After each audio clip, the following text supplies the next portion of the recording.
You are about to take the Army Physical Fitness Test, a test that will measure your upper and lower body muscular endurance. The results of this test will give you and your commanders an indication of your state of fitness and will act as a guide in determining your physical training needs. Listen closely to the test instructions and do the best you can on each of the events. Note! During the push-up event, one test station is 6 feet wide by 15 feet deep for every 8 soldiers. The scorers will sit or kneel 3 feet from the soldier's left or right shoulder at a 45-degree angle.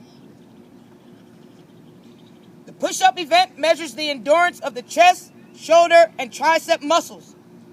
On the command, get set, assume the front-leaning rest position by placing your hands where they are comfortable for you. Your feet may be together or up to 12 inches apart, measured between the feet. When viewed from the side, your body should form a generally straight line from your shoulders to your ankles. On the command, go, begin the push-up by bending your elbows and lowering your entire body as a single unit until your upper arms are at least parallel to the ground. Then, return to the starting position by raising your entire body until your arms are fully extended. Your body must remain rigid in a generally straight line and move as a unit while performing each repetition. At the end of each repetition, the scorer will state the number of repetitions you have completed correctly. 1, 2. If you fail to keep your body generally straight, Body not in a generally straight line. 2. To lower your whole body until your upper arms are at least parallel to the ground, Upper arms not parallel to the ground. 2. or to extend your arms completely. Arms not fully extended. 2. That repetition will not count, and the scorer will repeat the number of the last correctly performed repetition. If you fail to perform the first 10 push-ups correctly, the scorer will tell you to go to your knees and will explain your deficiencies. You will then be sent to the end of the line to be retested. After the first 10 push-ups have been performed and counted, no restarts are allowed. The test will continue, and any incorrectly performed push-ups will not be counted. An altered front-leaning rest position is the only authorized rest position. That is, you may sag in the middle or flex your back. When flexing your back, you may bend your knees, but not to such an extent that you are supporting most of your body weight with your legs. If this occurs, your performance will be terminated. You must return to and pause in the correct starting position before continuing. If you rest on the ground or raise either hand or foot from the ground, your performance will be terminated. You may reposition your hands and or feet during the event as long as they remain in contact with the ground at all times. Correct performance is important. You will have 2 minutes in which to do as many push-ups as you can. Watch this demonstration. Get set. Go! 1, 2, 3, 4, 5, 6, 7, 8, 9, 10. Body not in a generally straight line. 10. Upper arms not parallel to the ground. 10. Arms not fully extended. 10.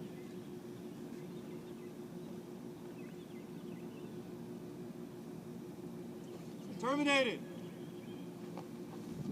Note! Your chest may touch the ground during the push-up as long as the contact does not provide an advantage. You cannot bounce off the ground. If a mat is used, your entire body must be on the mat. Sleeping mats are not authorized for use. Your feet will not be braced during the push-up event. You may do the push-up event on your fists. You may not cross your feet while doing the push-up event. You may not take any APFT event in bare feet. You should not wear glasses while performing the push-up event. What are your questions about this event?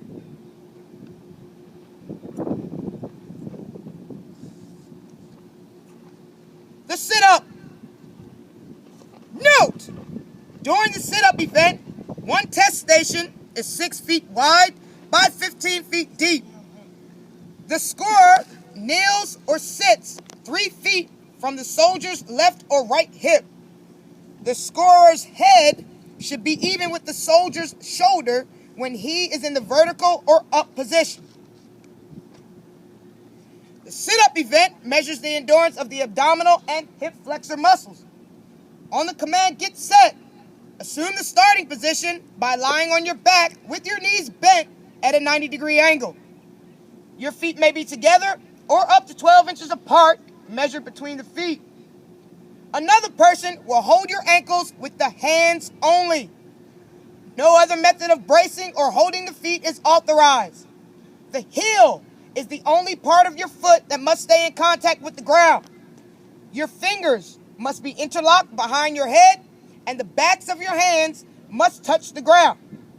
Your arms and elbows need not touch the ground. On the command, go. Begin raising your upper body forward to or beyond the vertical position. The vertical position means that the base of your neck is above the base of your spine. After you have reached or surpassed the vertical position, lower your body until the bottom of your shoulder blades touch the ground. Your head, hands, arms, or elbows do not have to touch the ground. At the end of each repetition, the scorer will state the number of sit-ups you have correctly performed. 1, 2, A repetition will not count if you fail to reach the vertical position. fail to reach the vertical position. 2, Fail to keep your fingers interlocked behind your head. fail to keep fingers interlocked behind the head. 2, Arch or bow your back and raise your buttocks off the ground to raise your upper body. raise buttocks off the ground. 2, Or let your knees exceed a 90-degree angle. knees exceed 90-degree angle. 2, If a repetition does not count, the scorer will repeat the number of your last correctly performed sit-up. If you fail to perform the first 10 sit-ups correctly, the scorer will tell you to stop and will explain your deficiencies. You will then be sent to the end of the line to be retested. After the first 10 sit-ups have been performed and counted, no restarts are allowed. The test will continue, and any incorrectly performed sit-ups will not be counted. The up position is the only authorized rest position. If you stop and rest in the down or starting position, the event will be terminated. As long as you make a continuous physical effort to sit up, the event will not be terminated. You may not use your hands or any other means to pull or push yourself up to the up or rest position, or to hold yourself in the rest position. If you do so, your performance in the event will be terminated. Correct performance is important. You will have 2 minutes to perform as many sit-ups as you can. Watch this demonstrator. Get set, go! 1, 2, 3, 4, 5, 6, 7, 8, 9, 10. Fail to reach vertical position. 10. Fingers not interlocked behind head. 10. Raise buttocks off the ground. 10. Knees exceed 90-degree angles. 10.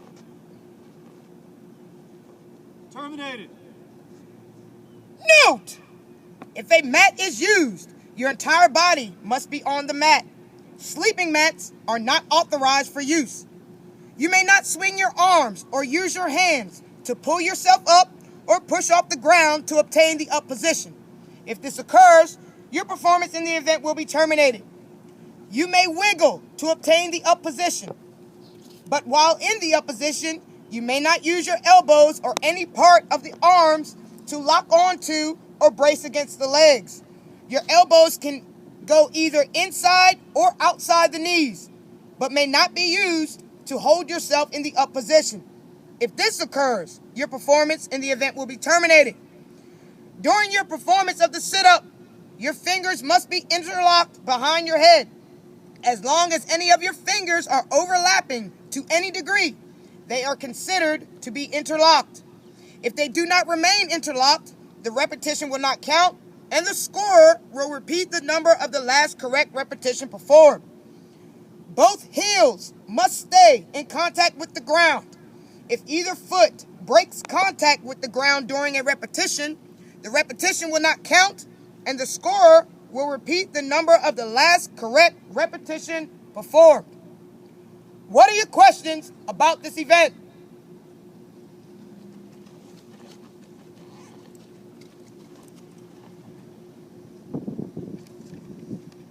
The 2-mile run measures your aerobic fitness and endurance of the leg muscles. You must complete the run without any physical help. At the start, all soldiers will line up behind the starting line. On the command go, the clock will start. You will begin running at your own pace. To run the required 2 miles, you must complete the required 2-mile distance.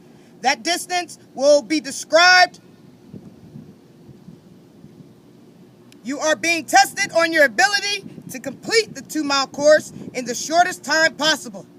Although walking is authorized, it is strongly discouraged. If you are physically helped in any way, for example, pulled, pushed, picked up, and or carried, or leave the designated running course for any reason, the event will be terminated. It is legal to pace a soldier during the 2-mile run as long as there is no physical contact with the paced soldier and it does not physically hinder other soldiers taking the test.